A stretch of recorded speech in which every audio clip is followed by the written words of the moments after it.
So glad you were able to get here. It really is good. I'm looking forward to this very much. I really, really, really like your work, and it's good, and I want to let them know about the book. And in the audience, welcome very, very much to Conversations. It's a pleasure to welcome to the program Russ Baker. He's a major intellectual on the political scene and on the human condition scene considerations by intellectuals. He's got a web blog or a website that is called whowhatwhy.com. Right, it's really taking off. It's really a major. It's getting a very good response. Basically, what Who, What, Why is it's a non-profit, non-partisan attempt to kind of create a new journalism. Right. It's to create a journalism that is credible, is believable, is open-minded, but then once we do our research, we come out very firmly and we tell our readers what we found. In other words, we don't go for that on the one hand, on the other hand, he said, she said.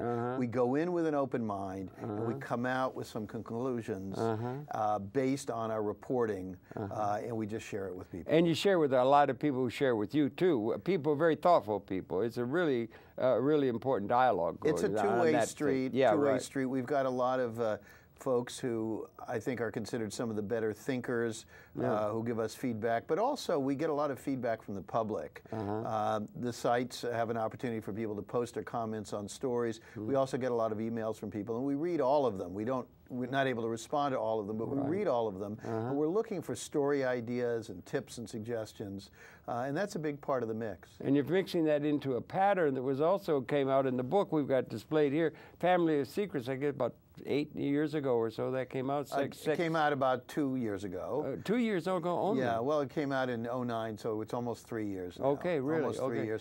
Family of Secrets is the book. The subtitle on the paperback version is The Bush Dynasty, America's Invisible Government, and the Hidden History of the Last 50 Years. Sounds like Howard Zinn. Now, the reason we call it that is because in the course of my researching the improbable rise of George W. Bush and trying to understand how the country had gone in the direction that it did, I ended up essentially, after knocking on enough doors, finding one that led down some very interesting rabbit holes into a whole new understanding, not just of him, but also of his father, and not just of his father, but really of events over almost the last 50 years, and we found staggering historical connections and roots to major national traumas. In other words, we're able to connect the Bush-Cheney apparatus to events that involved the downfall of Richard Nixon and Watergate, to the Kennedy assassination, and before that, and to explanations of Eisenhower's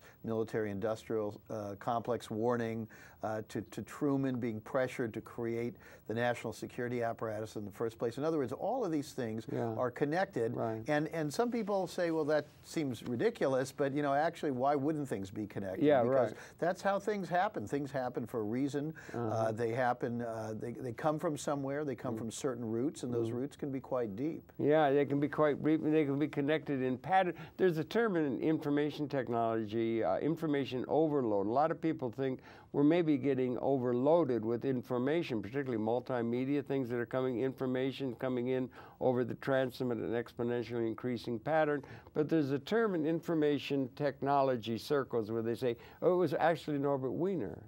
He came up with the term cyber. I have a friend who was an investment banker whose father was in the room when they coined the term in 1948. Yeah, I mean, I think, Harold, that our sense is that there is too much information out there, but not enough of it is good. Let me make the point. But Norbert Wiener, he said, information overload permits pattern recognition. That's another part of neural network thinking. So we can begin to see patterns, historical patterns, that had been studied or only isolated in isolation. So we're being able to get the big picture increasingly and have patterns that connect a lot of different iconically important issues out of human history or even evolutionary process. I think that those patterns are more evident, but I think fewer and fewer of us are focused enough to be even aware that that information is presented. Do you think that might be because the educational process is so bent on specialization? You know, by the way, I just want to say one thing for the viewers, because I was on your show a few years ago, and after I was on and it went up on YouTube, people literally posted this thing, and I say this with great love in my heart. They Yes. said, well, tell that guy to shut the frig up. Yeah, I know. So, and so I come armed now with the knowledge that people want me to assert myself. Good, and by to all just go means. right ahead and say what I have to say. Right, right. I also saw you had one guy on there who wouldn't let you say anything, and I'm certainly not going to do that, but I would like to That would weigh be in. my dear, dear, dear friend Joe Friendly. I God bless him. certainly- I love him to the end of the world. I certainly yeah. would like to Yeah. create some substantive Joe's answers a great here. guy. Great guy. Yeah. So the first substantive answer is that I think that there's so much information out there, Yeah. but most of it is useless. And so okay. if you take, whether it's Twitter or you take the entertainment component of media, the repurposing of small, what are essentially gossip items or very, very superficial treatments of surface events, these are presented to us again and again and again. And if you, for example, you watch television, you see the same really tiny bit of stuff that may not even be true in the first place being repeated and incessantly at us. And so we have to make an effort to shut that off. We've got to get away from those things, and we have to be very, very selective in curating our own sources of information. Yeah, that's very good. And those things are being done subliminally often, Vance Packard. But the other thing Vance Packard wrote of that, how easily they can, or the Mad Men, and they can easily manipulate human consciousnness and so forth. They can, with, you know, to their own purpose, politically or otherwise, or to market a product. Yeah, that is one of the things about Who, What, Why is that what we are doing is we are studying the propaganda process. We are studying the manipulation of images, of concepts, of storylines. Yeah. And so if you go to the website, you will see that every day we look at things. I'll just give you an example. Okay. So we now have a new story up. I had seen that Bill O'Reilly of Fox News is coming out with a new book on the Kennedy assassination. And he got a tremendous amount of publicity about the mere fact that he has a book coming out. And there was no context at all in these articles or TV stories. They only said Bill O'Reilly, television celebrity, coming out with a book on the Kennedy assassination that he says will answer questions as to why Kennedy died. Now, that's intriguing because the question is, does he have some inside information? So I went to do a little bit of research, and what we came up with and what you can see research his book? No, research about him. Him, okay. And what you will see on our website, Who, What, Why, is you will be able to watch a video of him from more than 20 years ago on television, where he did a serious report about connections between the Central Intelligence Agency and Lee Harvey Oswald. And that report, which was very, very important at the time, was totally ignored by the media when he released that one. Now, many years later, he's a celebrity with Fox News. He has a huge audience. He makes millions of dollars a year. And our question is, now that he has this audience, once he actually, if he were to utter those words, if he was to talk about the CIA and Oswald and the things that he reported earlier, would the media pick it up? Because they didn't pick it up in 92 or 93. What's your bet? Will they pick it up? When I think they won't pick it up at all. They won't pick it up. My point, Harold, is this. They're only interested in Bill O'Reilly has a book about Kennedy because Bill O'Reilly's a celebrity and Kennedy is a name of interest. But they don't want to go any further than that. In other words, once they find out what's in there, if it's too upsetting to you know, the establishment of the media, which, by the way, never cover these things. They're still perpetuating the idea that the Warren Commission is the definitive answer on that issue, despite the fact that 80% of the American public don't buy that, that most of the experts don't buy that. They're still perpetuating that. So one of our interests at Who, What, Why, and one of my interests in Family of Secrets is to go back and dig into orthodoxies, to dig into narratives that we have been told are fact, and to see whether they really are. And the answer is, when you dig into these things, that most of these things are nothing like what we're being told. That's really interesting. They have fact-checking systems, editorially and otherwise, that we try to have. I wonder, algorithmically or somewhere, could there be some way in which the facts, ma'am, as Joe Friday used to say, could become available to us more rather than the propagandistic kind of you know, ideologically laden principles that are trying to be advanced by Well, our political or our media presences. The fact-checking system, and I know because I've written for a lot of these major, right, I guess you would have. very respected you magazines. Have, yes. The fact-checking process is not the kind of fact-checking I'm talking about. In other words, what they're doing is once the editors have decided that your philosophy or the line that your story pursues is acceptable, then once you turn in a story that is along the lines of what they're expecting and they approve it, they want to make sure that the citation of particular things like what is the capital of North Dakota is correct. But you see, the problem is, and you see this if you read, let's say, the New York Times and you read the letters to the editor, a lot of times people jump on somebody for a very small thing. Right. For example, in the hardcover of Family of Secrets, there were a couple of, out of literally tens of thousands or hundreds of thousands of facts, there were about 2 or 3 very small nominal things that were incorrect. And yet people wrote me and said, you got wrong what college this guy went to, and if that's the case, I don't trust anything that you say.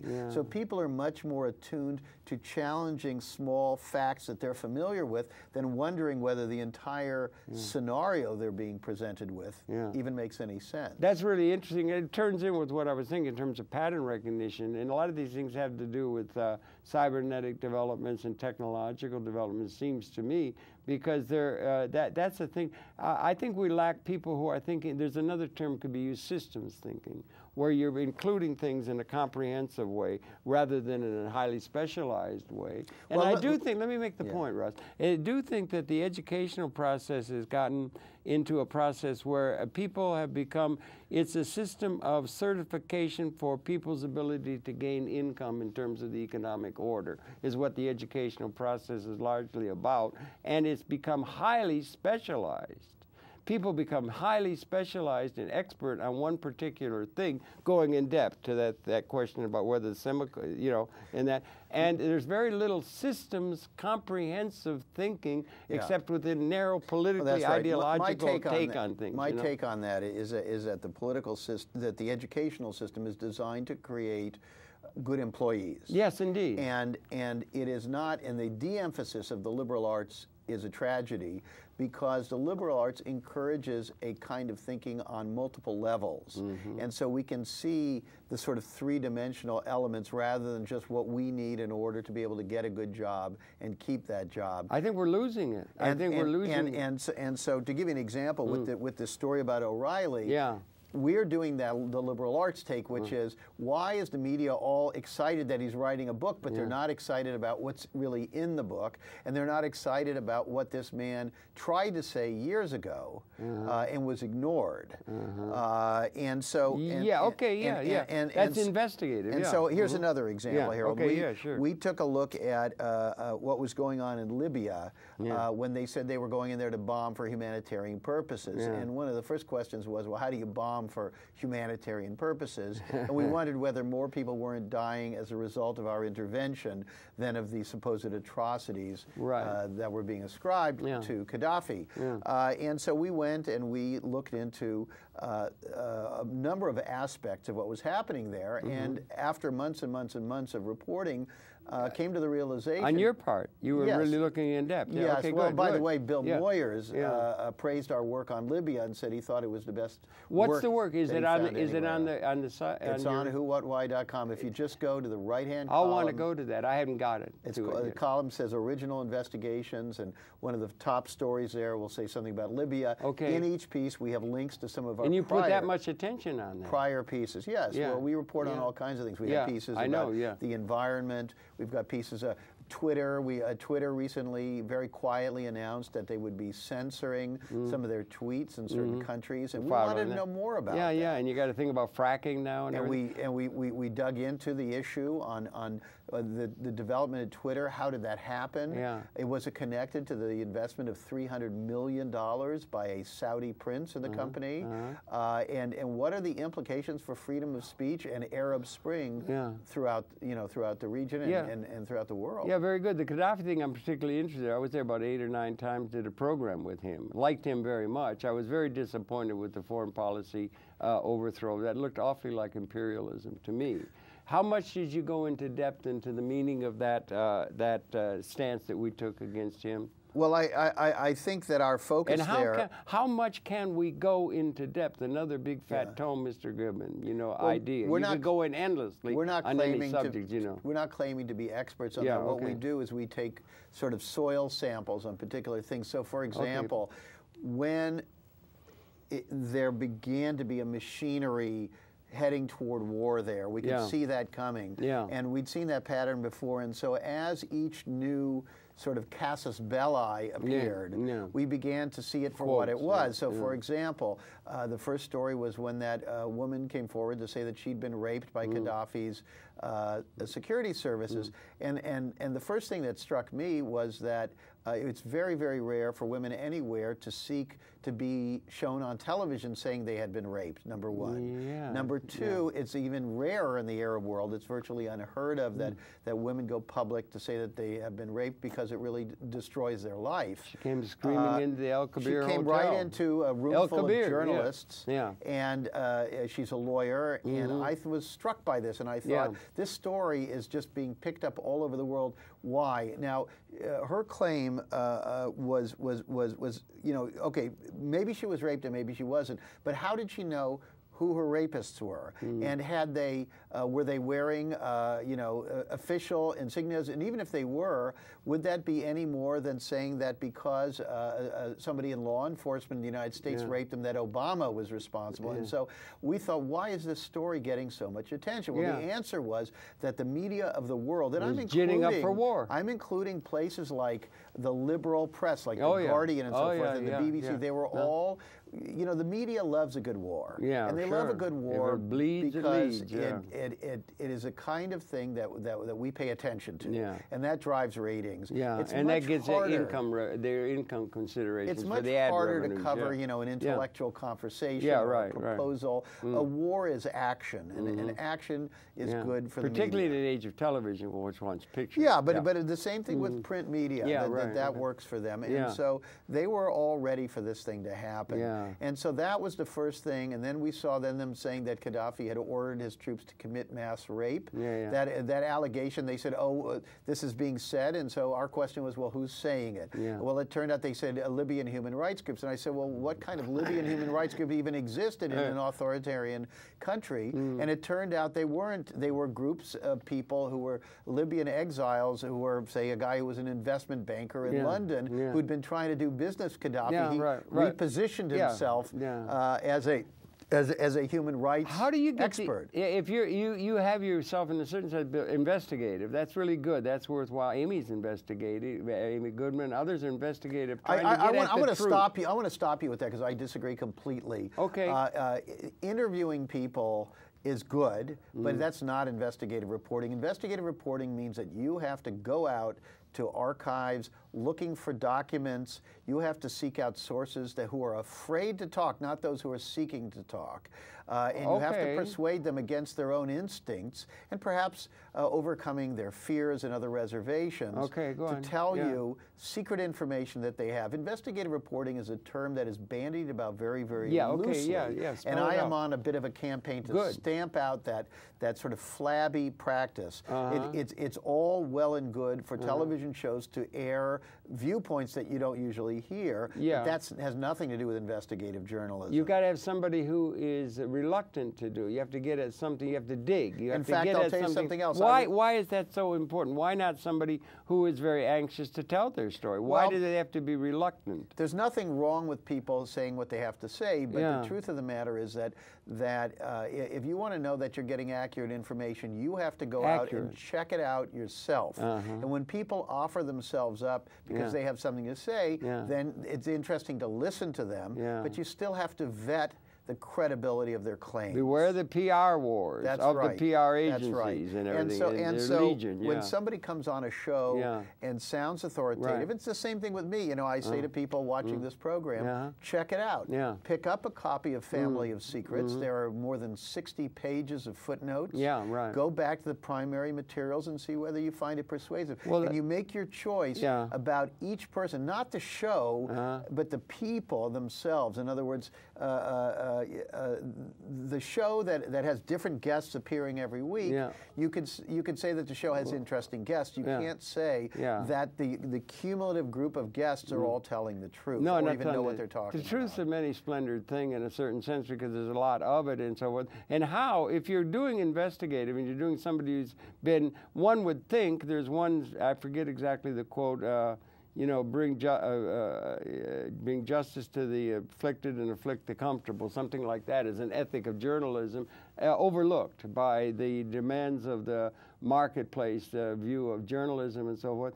But if you do that, how many, if you're trying to look for people who are being ill-served or have been ill-served or there was injustice involved or inaccuracy that was unjust and so forth, where in the world and how in the world do we go about trying to find what specifically we're going to look at when there's universal injustice everywhere and there are stories everywhere? How do we select one to put a day, 2, 3 weeks, a week on, rather than looking at the many, many stories that would present themselves rather like a director trying to find a good script to do a movie? I would argue that you look for patterns. Okay, good. I like that term. This is how you get clarity in your world, is you look for patterns and you look for, I mean, I think we do that in our personal lives if we're successful human beings. Okay.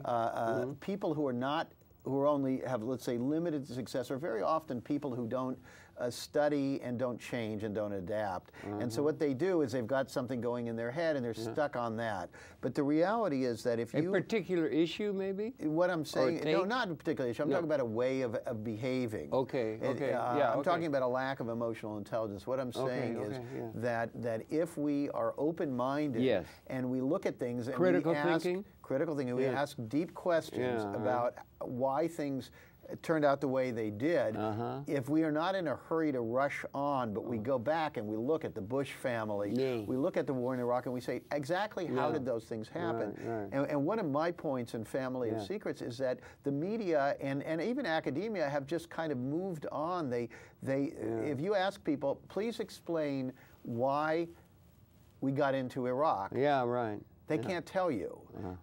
Everybody will tell you a different... April Glasby. Everybody will tell you a different, give you a different scenario. And that means because there's no consensus, it means as a society, we learn nothing. And so with Who, What, Why, with Family of Secrets, what we're about is we're about learning things from every experience that we have. It's an educational experience. And so when we look at something like the Libya thing, we went in, I mean, my initial reaction was great. Another Arab Spring, another uprising. I hope they have them everywhere. Maybe we could have one in this country. Well, I would look for that. I like the Occupy thing. But I'm glad I lived long enough to see this fledgling thing where they're going to be questioning horizontally the whole bloody Harold, system. just to finish that point, and that is that when you look at that, so my first reaction was Libya, great. You know, I don't really care about Gaddafi, but the more we looked at what we saw, and we saw the disinformation, and we said there's some urgency that the United States and its allies have to go in there and have a war. And the motivation for that is not the same as we're being told.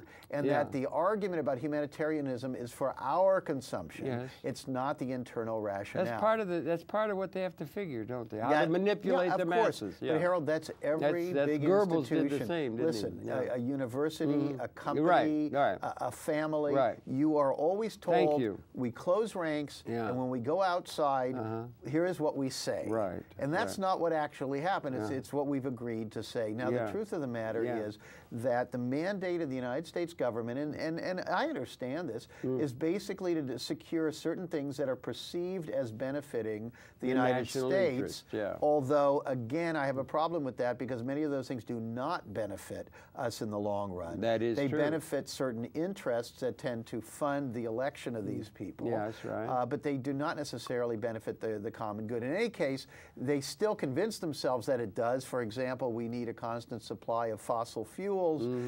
Ergo, we have to go into Libya or any of those places where there are people who do not cooperate sufficiently. In the case of Gaddafi, there were all those issues of him trying to rally African continent. Yes, he's got nations, a great deal of support to create their own power bloc. And I to believe that what that was about was that Africa is sitting on the largest remaining untapped reserves of many of the most important resources and minerals left in the world. And I think that that is the kind of thing that's being discussed behind closed doors. Yeah, I had a good friend, Ali Traki, who was UN ambassador and so forth. Like I said, I've been there 8 or 9 times.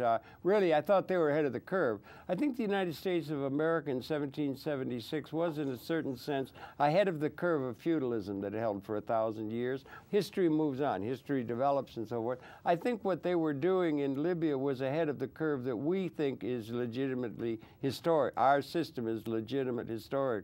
And I think the major problem is that we don't have a system that the future requires or allows in a new liberating way. The problem is us. Well, and he was ahead of us in terms of the way the world ought go, the same way the United States. They came and bombed Washington in 1812. The royal forces that were asserting George and the I love the way your order. topics go all over the map. Well, they go patterns. That's all. They're patterns, you know. And history is a pattern. The history of James Joyce, who we both agree was a great reader of technology. History is a nightmare. One could add of injustice from which we're attempting to awaken. Do you think we may be awakening at this time to a new transformative world in a way in which justice can actually ring out in a true way rather than just propagandistic battle? No, but you do not. You're not that idealistic. We're working.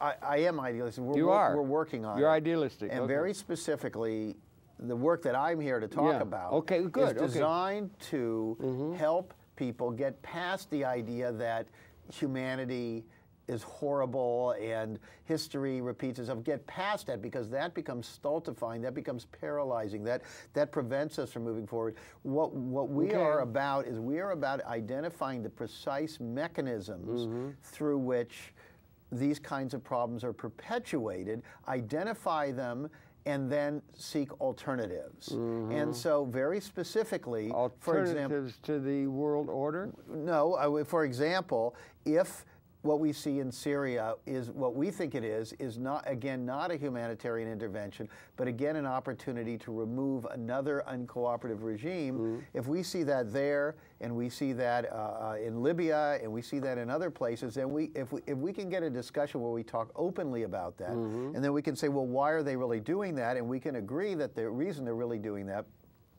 is for control principally of oil. And that if that's the reason, then we have to discuss why, if everything we do is based on a desperation for oil, what's the solution? And of course the solution there is alternative energy. And that gets to the question then of why are we not doing more about alternative energy? And that's where investigative reporting comes in, which is to try to really discover the people and the institutions that behind the scenes are blocking progress on climate change, on alternative fuels, and so forth. And so if you keep rolling this thing back, you eventually get to a concrete notion of how to create forward movement. But progressive movement. Forward movement. But to do that, you've got to first identify what are those institutions of disinformation that are preventing us from clarity. Well, that would be a thing by which you're going to have some sort of a liaison with an alteration. We have all of our institutions are in a very real sense now. I'm sorry, I'd like to go to large patterns, and I would. And I'd say we've been here 200,000 years as a species. Isaac Asimov, we did. He was a comprehensivist. Bucky Fuller was a comprehensivist. James Joyce was a comprehensivist. Our political and economic and business and legal class is not comprehensive intellectuals. They are people who are functioning within a pragmatic world order that they accept has certain historical legitimacy. But that, he said on a program, Isaac Asimov said, we've been here 10,000 generations, and this is the defining generation in a species sense. not in a political sense, about how we're going to have a different change in rate of this kind of thing like the news reports, but a huge transformation existentially relevant in terms of the evolution of events in the universe. I'll tell you what the problem with that is. Do you think that could be the case, or is that idealistic nonsense? The problem... Or is that a comprehensive nonsense? Harold, now I got to do the Joe-friendly thing. Okay, do the Jew-friendly. I'm going to do the Joe-friendly thing. Joe says... Keep out the dirty words. Keep out the dirty swear words. Okay? Joe says just cut it. Just cut Harold off and try to be modulated a little, Mr. Channer. yeah. Go ahead. I hope someday to come on your show. By the way. Yeah. It's great to have you on my show. Yeah, right. But in any case, what I wanted to say, it's okay. Charlie Rose does the same thing. But what I wanted Charlie Rose is good with the establishment. What I wanted to say is that I love all these historical figures you're quoting, but see, those are people who are taught in the academic institutions because in a way they don't threaten, because they are not around and they cannot name names. What we're about with Who, What, Why is we're about explaining right now how you're being brainwashed and who's doing it. And that is a very, very different level of thing. Well, that's thinking conspiratorial. When you take something like the situation with Libya and you go back and you say, by the way, all those stories you heard that upset you about Gaddafi and the claims that they made, they were never borne out, not a one of them. And to go through and then to interview the people who made the claims and ask them, whatever happened to the woman who claimed that she was raped? What was the upshot on that? Whatever happened to those so-called human rights groups that claimed that Gaddafi was giving his troops Viagra, which, by the way, went all over the world? These stories are untrue. Well, I want to stay with this point. Go ahead, stay with it. Go on. This is a crucial point. Advance Packard, you remember the hidden persuader. See, I think I'm starting to wonder about you because you keep, moving off of the focus here. The focus that I'm trying to do very, very clearly is to say it's about you have to identify perpetrators, and that has nothing to do with some term like conspiracy theory. The reality is that we like to think like we're detectives. And when you're a detective, whether you're a prosecutor or a judge or you're on a jury, you're trying to figure out what happened. We want to know what happened and who did what and how we ended up, in every case, where we are. And everything else we see as distractions. And so it's very simple. Like Sherlock Holmes. They create the premise that in Libya, we're going in to help. They create that premise. And what we do is we vet their premise. Is that valid or not? Well, that is the premise I was putting forth. I said that the United States of America, I think the world order that you're talking about, Gaddafi was part of it and so forth, and the United States is more or less written in different terms. Soviet Union imploded, that sort of thing, in terms of left and that. But it's our pattern that we've come up with after 1776. It's our order. World, all the institutions that are established are the ones that are thinking historically legitimate. The claim is those patterns, that regime that is being taken with people who are in alignment with us and so forth, is not adequate to what the future requires. That's what it's saying. But you see, I don't think it's that'll not ever a blame change. thing. It's an understanding thing. If you frame things that way, nothing can change. No, that's not true. Don't say that. If it is, then we're doomed. Well, because we will just muddle through down each rabbit hole, going in great depth, and we will never get to an overall pattern of what it is that's going on and how are we going to address it. But that's the challenge of the intellectual community,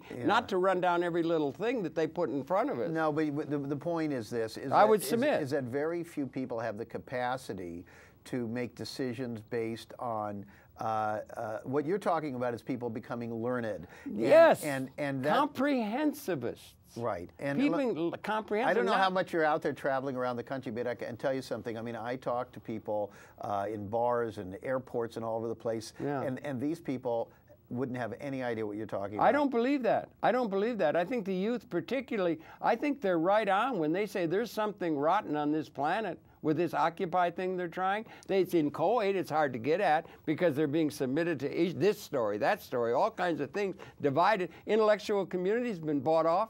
Divide and conquer. It's intellectually. There's no leadership. There's no anyone coming up with some sort of an understanding of the existential reality of evolution in this universe of which we're a part. I mean, the other things fit into that. The average person in this country. No, I'm submitting there's a place for that, and it's and they've just got everybody specialized off running down this story, that story, this story, that story. But there's no overlooking at the overall pattern. That's why I went from cyber. But my point is this. I don't think it should be dismissed. My point is this, is that we do look at exactly what you're talking about. What is your overall philosophy? But we focus it on what? Actual things that are happening in the world right now. Pragmatic. No, it has nothing to do with that. I don't want to label it. What I'm trying to say is this, is you can sit as much as you want and you can talk about broad problems, but I'm a journalist. I assume that's why you invited me on the show. Yeah, right. To talk about what I do rather than a general philosophy of the world. But you're also an intellectual. Well, you're an intellectual. It's a term that I... Is it a derogatory term?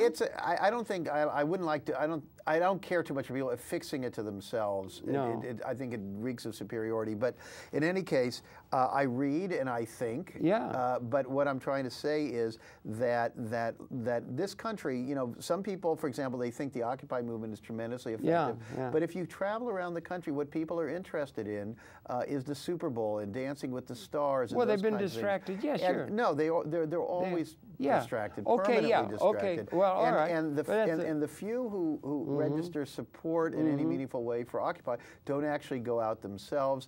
They have a general sense, as most people do, that the system is corrupt, that there's a lot of cheating going on. And in that sense, if people say, do you support them? Those who say they do, in other words, they support the notion that that the overall state of affairs is okay. Is not okay. Oh, you think so? And is worth protesting. You think that's generally held, right? I think that people who are out protesting, whether it's Occupy or it's the Tea Party or whatever it is, those are all people who in some way think that the system is rotten. That's the people, but people by and large, there's a quote somewhere where it's very hard for people to think about anything if their salary involves that they don't understand it. Well, that's There's very a true. great link to the economic thing and the fact that we do not live in a just order or one that allows us to realize our potential. Perhaps in a negative sense that's encouraging because that potential will extend to technology of weapon systems, which leads the technological whole effort of everything throughout everything, and realpolitik, that whoever's got the Gatling gun can conquer the other, make their tribe strong, still rules. Well, it's still there. To your point about... so you get at larger patterns, is what I'm saying, is the work of the intellectual, not of the hacks from the public relations world. To your point... Or the politicians, for that matter. To your point about people who work in because of the paycheck, that's certainly true. And one of the things I encounter frequently is a kind of cognitive dissonance because we're all part of the system. That's right. And when anyone critiques something where it starts hitting us even subconsciously, that there's some implicit criticism of something that we're invested in, something that we do, we have to start shutting down our receptivity to those particular arguments. I mean, listen, most of us we work for large corporations. We know that the whole corporate structure is part of the problem. And we have investments in Wall Street and mutual funds and what have you. And we know that's part of the problem. That's what I'm saying, It's all part of the problem. If you work at an ad agency, you're part of the problem, except for a very few ad agencies. All of our institutions are authoritarian. You know, the senior vice president says snap, everybody snaps to attention, everybody moves, everybody's going robot. We all know it's creative a problem, thinking but we all work and in it. free floating. But now with the internet and with thinking, autodidactic pattern recognizing by a generation coming along can begin to get past the fog of all the assumed. It's all about money. That's all. That's all it's about. Yeah. Well, that's the control mechanism by and large. We can hope that the current ability, and by the way, that current ability, our ability to communicate directly to each other without gatekeepers on the internet, with Twitter and all these things, all of those things are threatened, you see, because, of course, anybody who has an advantage is concerned about, you know, this is why employers control the employees and encourage them to social activities where it's all controlled by the company. For example, you know, if you work for a big bank, what do? They instead of letting you go out and do your own volunteer activities, weekends. No, they have you go. Yeah, they have you go on a 10K run for a designated cause where the bank can be promoted on T-shirts associated with a good cause, and that's that's what you do. You meet your mate Yeah, at parties organized by them. I mean, this is really, in a I know, way, it's pretty grim, isn't it? It's pretty grim, insidious, you know? Lonely crowd, all and this so, kind of so stuff, what I was going to say is the internet right now is a valuable thank God for it, and I hope we can keep it, for don't you? democracy. I hope we can keep it, don't you? I do. And, one of the things we wrote about recently on whowhatwhy.com was about a development at Twitter. Now, Twitter very quietly recently announced that they would be, well, the way they put it was they would be complying with the laws in all the countries where they operate, which sounds, of course you would. But what they actually meant was we will be censoring tweets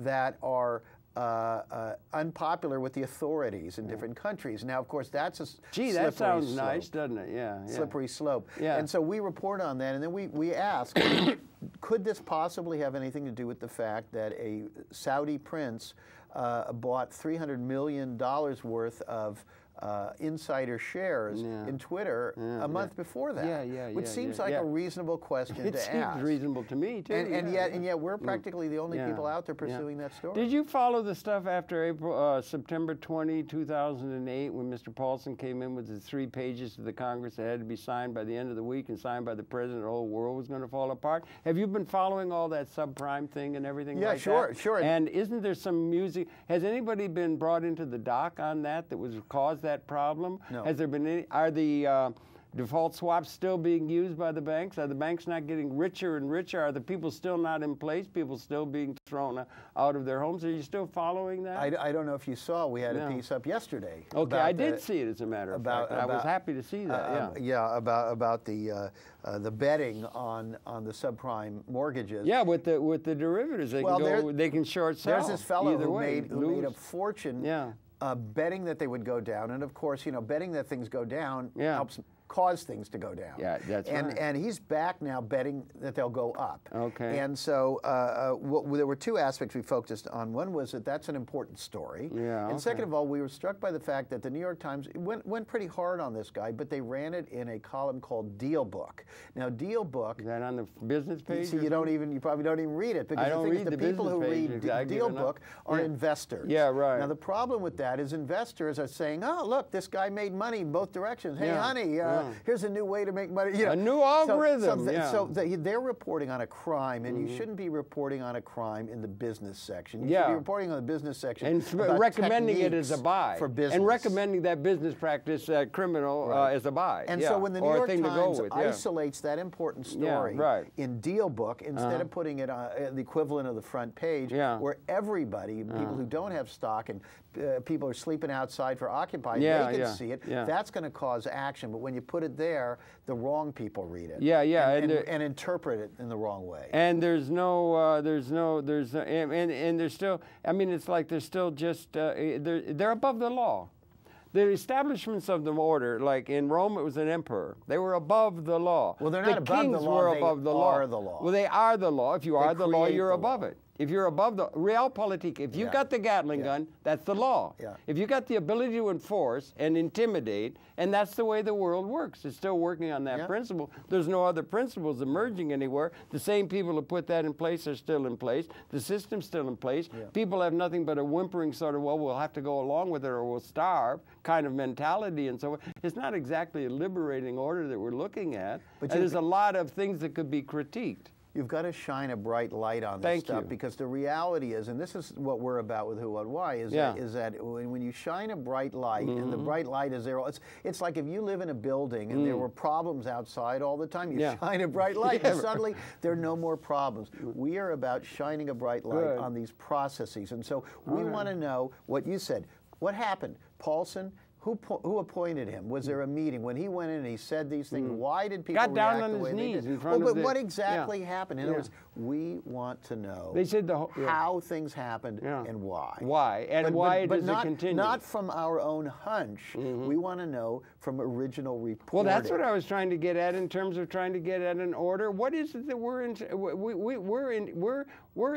reifying institutions that are outdated by the existential reality of the extended consciousness in which we are. And Mr. Asimov, back to him, I don't think we should dismiss our thinkers as though there's some sort of woody thinking people who rumble around in their beard. The real thinkers, he said, this is the define. give it a thought. Is it? What makes this distinctive in terms of the existential evolution of things? Weapons finally became, according to the modeling, I wonder if you looked at it, the weapon systems, which is the leading edge of the power structure, have become species lethal. They are species lethal as about 1970. We can stop the evolution of consciousness with what exists now. That's the story. I don't see it ever being covered. On the other side, you've got systems thinking that says that with the technological good design and evolution of the percentage of the world population that could be seen to be halves in terms of a relationship of good design, doing more with less, good design, that sort of thing, we could take care of everybody and within an ecological order that is available to us, also crossing a 50% mark, there's modeling, along about the same time. We were transcending material scarcity at an ontologic level. Transcending scarcity, material scarcity. Never mentioned, never brought up. Seems to me this is the work of the intellectuals. Rather than brewing in depth in the number of reifying institutions that we're doing, we're reifying all of our institutions that have become outdated by the evolutionary development of understanding itself in universe. Well, where are the intellectuals that are dealing with it? I disagree with you in the sense that I read the same people you read, but I read them and I note what they said. And have you read Fuller? Yes, I have. Who are some of the people in the canon that we could repair to that give some light? Okay. You see, I.F. Stone? Well, yeah, but I've read all of those people. Noam Chomsky? Yeah, I've read him, Howard Zinn. I mean, the problem is this. The problem is this, and I know you enjoy doing that. It's not my thing. It's just not my thing. I'm an investigative journalist. Okay, good. I read those things and I keep those thoughts to myself. That's just me. That's just me. There are other people who do that. Certainly my professors all did that. There's lots of people out there citing what people have written before and what they think of what people have written before. That's not what I do. Are there people that inspired you, educationally or otherwise, that you would say you would take your hat off to? There's a lot of people. I don't mean to put you on the spot. You know, who do you like? There are, but I will tell you this. Maybe it's not fair to ask. One of the problems is either we're talking about people that everybody has heard of who existed a while ago or a long time ago, who I didn't know personally, or they're people that I know now. You don't want to get in trouble. Well, no, it has nothing to do with that. It has to do with the fact that there are a lot of people who are very popular because they're known. And we only like the people we know. No, I don't think so. I don't think really. Everybody you've mentioned I know of. Okay, well that's good. Well, that's a place to begin. What I'm saying is those are people that are overlooked, largely in what we call the news. It's not. It doesn't come up in any of the things that's reported out in the general society. I understand it, but my point is that even it should be maybe. But even today, we tend to naturally gravitate toward things that we're familiar with. I guess and shows and books and things like that. Yeah, you're right. And the limitations of that, to me, are that the problems are too desperate and too urgent right now. And we're almost out of time. And Thank you. I've got that sense. You feel a sense of urgency? Well, I really do. I do too. I do too. And this is why we started Who, What, Why, and what we're dedicated to is the notion that if we are to believe the scientists, there may be no life on Earth within 100 years. Now, if that's from climate change? No, from a whole variety of things. What would be beyond the climate extinction? What would cause overfishing the oceans? There are many, many different things that are depleting life on Earth. And it's putting aside, of course, continued nuclear threats, the poisoning of our society in multiple ways. There are many, many things going on. And so if we are to assume that there is a degree of urgency, we have to focus very, very quickly on what can be done. Ecological. And the problem is that some people, when I do public speaking, people say to me, your work is very, very interesting, but we want to know what the solution is. And so my answer is the solutions are everywhere. There are people right now here in this city and all over the country and the world who are coming up with solutions to everything. They are, But the problem is not that they won't fit into the economic model. You can't monetize. No, it's not that. And it's not that hearing about it is enough. It's that there are certain mechanisms that prevent positive action from leading to implementation of those things. And are those forces of reifying outdated principles, ideas, and institutions or not? They're very specific like things. We got to depend on oil. Well, for example, it was one. People only have so much time. Okay, and so, that's for true. example, they choose whether they're going to watch your show or something else. People only have so much time. Yeah. And so if people's time is filled with the wrong things, I call it dilatory. It's a kind of a running the clock out. That's a lot of what we see as the news. And I think that if we don't focus and use our time efficiently, the time runs out. Yeah. And so a lot of things that even people think are giving them useful information are not directly addressing this in terms of implementation. Okay. And so I would apply the same rule, which is in your own house. If somebody tells you there's a fire in another part of the house, you know, you're not going to treat it as a kind of an abstraction and debate about who started the fire. You're going to figure out what to do. And you're going to figure out fast. And if you're sitting there and you're saying, we better do something about the fire, and somebody else in the room is trying to distract you to talk about something else, what you do is you try to deal with, they're dominating the thing and they're distracting you with something else, and there's a fire. Yeah, okay, that's very good. Now, what are some of the things, we've got about 10 minutes left,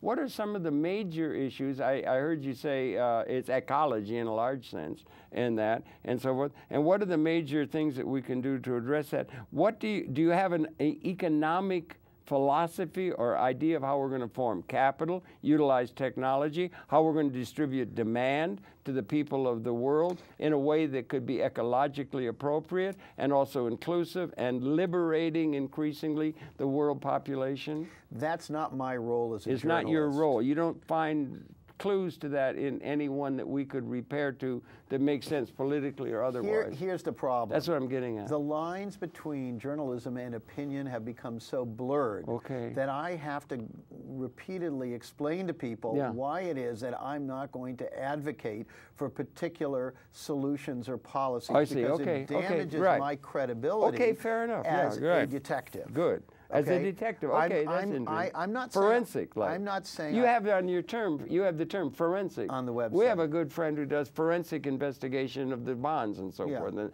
forensic looking at things is something, and also algorithmically, these things are coming available to us that we haven't had in the past. There's a quickening going on, or something. Do you have a sense in terms of the ability of having information, pattern recognizing, understanding, intellectual understanding of what's going on? I want to go back to your previous question that was in there somewhere about dealing with these things and why I'm reticent to express opinions. Policy statements. Because of this. What I'm interested in is there are enough people out there saying, here's what we should do about climate change, here's what we should do.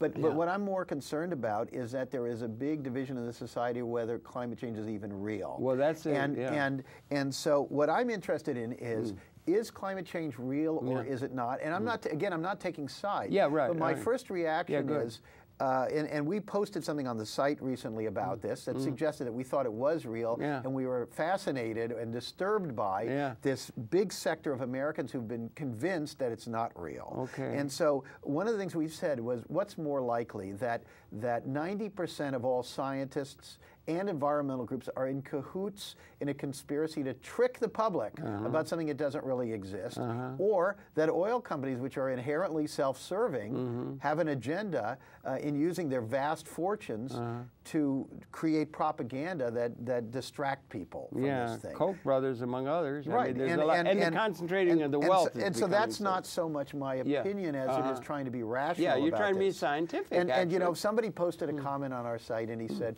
"Oh, you know, these scientists, they're doing that because of their government grants." To which someone else pointed out, well, so someone else pointed out, first of all, government grants are not directly connected to your saying that this and this and this happened in climate change. And there's no evidence that those grants are not. You don't think great minds can be bought?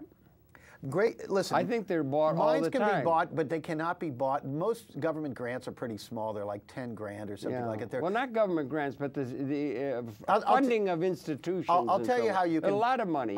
Big hospitals, big research. I'll tell you how you can be bought. If you are a scientist and you are given a position at a think tank, and we were making $60,000 a year before, and suddenly you're making $300,000 or $400,000 a year, and your salary is paid by the Koch brothers, yes, you can be bought. Whether when you're teaching at an institution and there are grants coming through from general governmental entities that you don't even know exactly what it is they want you to do, it's not clear how you're going to be bought. I mean, I trained journalists abroad in the former Yugoslavia. Did you? With some funding from the State Department. You spent some time there? Yeah, I lived there for a couple of years. Yeah, did you really? But my point, Harold, a lot of nonsense went on there. Is that I took money from the U.S. government and then I did whatever I wanted, and nobody told me not to. Okay, if that's not the way that funding. Do you think it'd be good if everybody had a source of income that wasn't tied to their doing anything particular in order to get it? It should be great, wouldn't it? You know, if everybody had, let's say, an ownership stake in the assets and so forth, rather than it all being concentrated and being more concentrated in a small number of hands, do you think it'd be good if we had economic democracy to go along with our supposed notions of political democracy? We should all be treated like people who get inheritances. You think so? I think there's something might be said for that. You know, because it's nice, right? Then you gotta read, you gotta think, you gotta pursue interests. That's one of the reasons, if I may. I taught in university. I was very, very condemned because I'm pathologically anti-authoritarian. I just do not like authoritarianism. I mean, some people like it. They're control freaks who think we ought to get everybody control. But I used to be very democratic. I used to give everybody an A on the first day to get rid of authority. In order to do it, I got the smartest people in the campus on the thing. Anti-authoritarian, they have it, and that's the kind of thing that is different. That's why I like public access. I was talking to you here. We got a thing set up here where people can come here and produce. They don't have to be making a nut. They don't have to be answering to somebody or even to the siren songs of entrepreneurial stardom or any of those kind of things. They can just be coming because that's what they're interested in. I think we need a world where people can be expressing themselves in a disinterested, in terms of a political or a political agenda kind of way myself. That's why I like public access as a way in which it can be done. And I love the internet because it makes possible autodidacts who are running like a fox after something because they're really interested in it, not because they're fulfilling some sort of robot function within a corporate organized world society, I think. You know, what do you think about communications? Yeah, I mean, our enterprise is essentially collaborative, and we are looking for all kinds of people to come in because we're trying to build who, what, why. Yeah, who, what, why. It's great, everybody. We're trying to build a whole new